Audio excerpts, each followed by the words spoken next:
Je m'appelle Iris Bray, je suis critique et universitaire et je m'intéresse à la manière dont les femmes sont représentées dans les séries et au cinéma.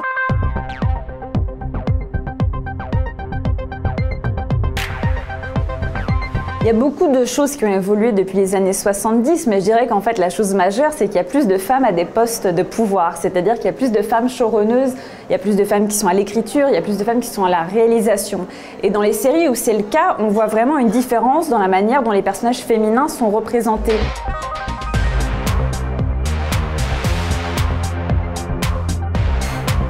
Alors Carrie Bradshaw, c'est un peu une double héroïne, c'est-à-dire que d'un côté, elle va incarner cette femme qui va oser parler de sexe et oser parler de sexe avec ses amis, ça c'était quelque chose de très nouveau.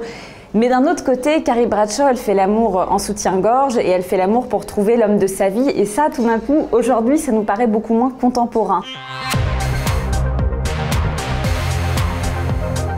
Je pense que les chaînes de télé se rendent compte qu'on a un manque cruel de fiction qui mettent en scène des femmes.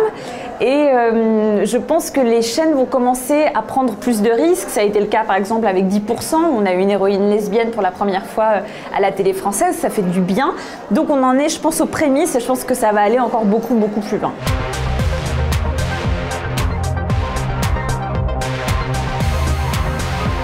Moi, j'ai un gros problème avec Game of Thrones. Alors, il y a plein de personnes qui adorent cette série parce que justement, elle met en scène ce qu'on appelle des femmes fortes.